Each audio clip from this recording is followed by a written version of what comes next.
আসসালামু আলাইকুম cooking recipe চ্যানেলে আপনাদেরকে স্বাগত জানাই। আজ আপনাদের সঙ্গে শেয়ার করব ভীষণ সুন্দর একটা নাস্তার রেসিপি। দেখুন নাস্তাটা দেখতে কতটা লোভনীয় হয়েছে আর এটা বানানো খুবই সহজ, খেতে ভীষণ ভালো হয়। ময়দা আর একটা ডিম দিয়ে আপনারা এই নাস্তাগুলো খুব সহজে তৈরি করে নিতে পারবেন। ছোট থেকে বড় সকলেই কিন্তু এই নাস্তাগুলো খুবই পছন্দ করবে। তো অবশ্যই আপনারা স্কিপ না করে পুরো রেসিপিটা দেখে নেবেন। আশা করছি আপনাদেরকে ভালো লাগবে। তো চলুন রেসিপিটা শুরু করি। এখানে দেখুন একটা মিক্সিং বোল নিয়েছি। এবার আমি নিয়ে নিচ্ছি মেজারমেন্ট কাপের হাফ কাপ দুধ। দুধটা আমি উষ্ণ গরম নিয়েছি, উষ্ণ গরম দুধ নিতে হবে। এখানে আমি দুধ দিয়ে রেসিপিটা তৈরি করছি, আপনারা চাইলে পানি দিয়েও তৈরি করতে পারেন। আপনারা উষ্ণ গরম পানি নিয়ে নেবেন। সামান্য একটু লবণ দিয়ে দিলাম। এবার আমি দিয়ে দিচ্ছি 1 টেবিল চামচ ইস্ট। ইস্টটা আপনারা যে কোনো মুদির দোকানে পেয়ে যাবেন বা অনলাইন থেকে আপনারা অর্ডার করে নিতে পারেন। এবার এখানে দিয়ে দিচ্ছি আমি 2 চামচ চিনি। তো আপনারা যদি মিষ্টি একটু বেশি পছন্দ করেন তাহলে এখানে আরও 2 চামচ বা 1 চামচ চিনি আপনারা দিয়ে দিতে পারেন। এটা এবার ঢাকা দিয়ে আমি 5 মিনিট রেখে দেব। তো ফিরে আসছি 5 মিনিট পর। 5 মিনিট পর ফিরে আসলাম, ঢাকাটা খুলে নিয়েছি। এবার আমি চামচ দিয়ে খুব ভালোভাবে এগুলোকে মিশিয়ে নেব। দেখুন একেবারে দুধের সঙ্গে কিন্তু মিশে গিয়েছে। এইভাবে করে সুন্দর করে একটু চিনিটাকে মিশিয়ে নিতে হবে। চিনি আর ইস্ট খুব ভালো মতো মিশিয়ে নিয়েছি দুধের সঙ্গে, দেখুন একেবারে মিশে গিয়েছে। এবার আমি এখানে দিয়ে দিচ্ছি ময়দা। তো এখানে আমি প্রথমে 1.5 কাপ ময়দা দিয়ে দিচ্ছি।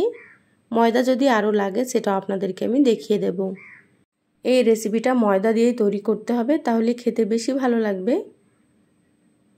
এবার আমি চামচ দিয়ে খুব ভালোভাবে মিশিয়ে নিচ্ছি। যারা ভিডিওটি ইউটিউব থেকে দেখছেন প্লিজ চ্যানেলটা সাবস্ক্রাইব করে দেবেন। আর যারা ফেসবুক পেজ থেকে ভিডিওটি দেখছেন প্লিজ একটা লাইক দিয়ে পেজটা ফলো করে রাখবেন।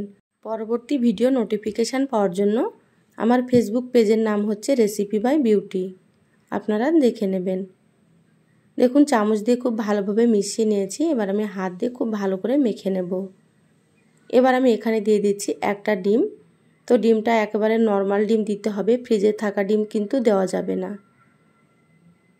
যদি ফ্রিজে থাকে তাহলে আপনারা 30 মিনিট বাইরে রেখে তারপরে নর্মাল করে আপনারা ব্যবহার করবেন। এবার হাত দিয়ে খুব ভালোভাবে মেখে নিচ্ছি। দেখুন ময়দাটা অনেকটাই নরম মনে হচ্ছে, আরও একটু ময়দা লাগবে। এবার আমি এখানে দিয়ে দিচ্ছি আরও হাফ কাপ ময়দা।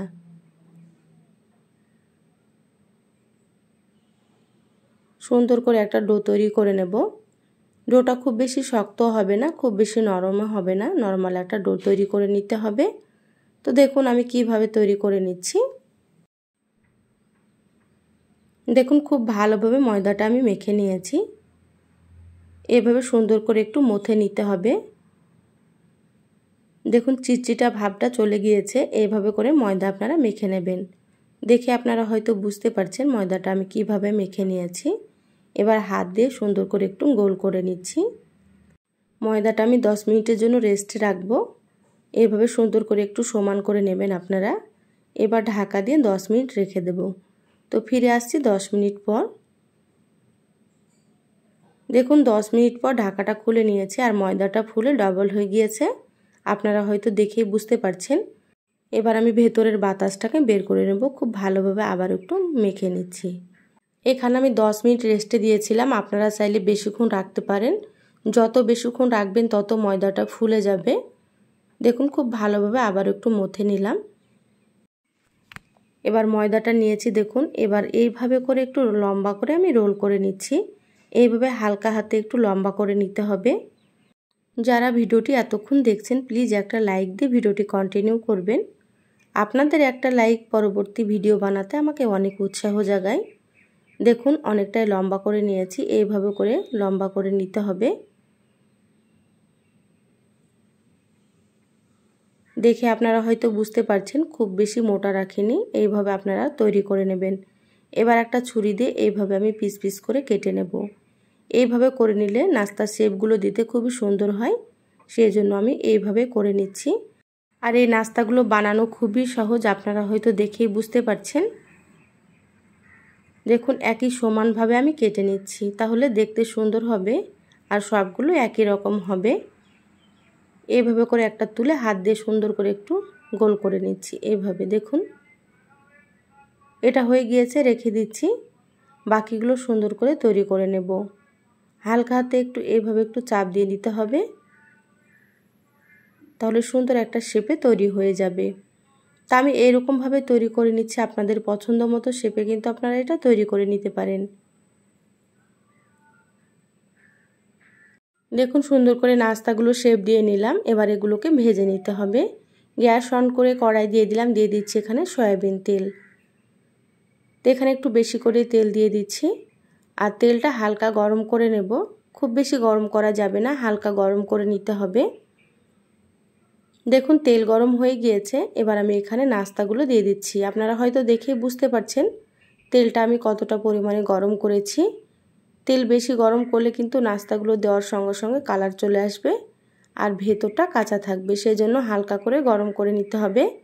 এবার গ্যাসের আঁচ মিডিয়ামে রেখে নাস্তাগুলোকে সুন্দর করে উল্টে পাল্টে ভেজে নিতে হবে। দেখুন নাস্তাগুলো আস্তে আস্তে কত সুন্দরভাবে ফুলছে, আপনারা হয়তো বুঝতেই পারছেন। আমার চ্যানেলে আরও অনেক নাস্তার রেসিপি আছে, চাইলে আপনারা দেখে আসতে পারেন। নাস্তাগুলো দেওয়ার সঙ্গে সঙ্গে উল্টানো যাবে না, একটু ভেজে নিতে হবে, তারপরে উল্টে নিতে হবে। দেখুন হালকা একটু ভেজে নিয়েছি, এবার আমি উল্টে নিচ্ছি। আর এই পর্যায়ে গ্যাসের আঁচটা মিডিয়ামে রাখতে হবে, গ্যাসের আঁচ বাড়ানো যাবে না, তাহলে উপর থেকে কালার চলে আসবে। নাস্তাগুলো একটু সময় নিয়ে ভেজে নিচ্ছি। এই নাস্তাগুলো ভাজতে প্রায় 4 থেকে 5 মিনিট মতো সময় লাগবে। দেখুন আবারও উল্টে নিচ্ছি। এই নাস্তাগুলো বানিয়ে আপনারা বাচ্চাদের স্কুল টিফিনেও দিতে পারেন, ওরা কিন্তু সুন্দর মতো খেয়ে নেবে।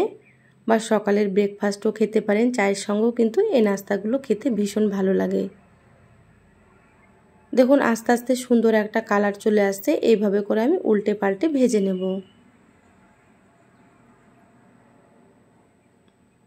আমি সবসময় আপনাদেরকে সহজ রেসিপিগুলো দেখানোর চেষ্টা করি, তো আমার রেসিপিগুলো কেমন লাগে অবশ্যই চ্যানেলের কমেন্ট বক্সে জানাবেন। আর নাস্তাগুলো তৈরি করে খেয়ে আপনারা কমেন্ট করে জানাবেন আপনাদেরকে কেমন লেগেছে। দেখুন সুন্দর কালার চলে এসেছে, নাস্তাগুলো ভাজাও হয়ে গিয়েছে। এবার আমি তুলে নিচ্ছি। আর দেখতে কতটা লোভনীয় হয়েছে দেখুন। এবার তেল ঝরিয়ে আমি প্লেটে রেখে দেব। বাকি যে নাস্তাগুলো আছে সেগুলো আমি একইভাবে ভেজে নেব। আপনারা তো দেখেই বুঝে গেছেন নাস্তাগুলো তৈরি করা কতটা সহজ, তা আপনারা অবশ্যই একবার তৈরি করবেন। এই নাস্তাগুলো ভাজার পরে অনেকটা কিন্তু তেল শোপ করবে না। দেখুন আমি যতটা তেল দিয়েছিলাম ততটা তেল কিন্তু এখানে থেকে গিয়েছে, আপনারা দেখেই বুঝতে পারছেন। এগুলো সুন্দর করে উল্টে পাল্টে ভেজে নিলাম, সবগুলো ভেজে আমি প্লেটে তুলে নিয়েছি। দেখুন দেখতে কতটা সুন্দর হয়েছে, খেতে কিন্তু ভীষণ ভালো হয়।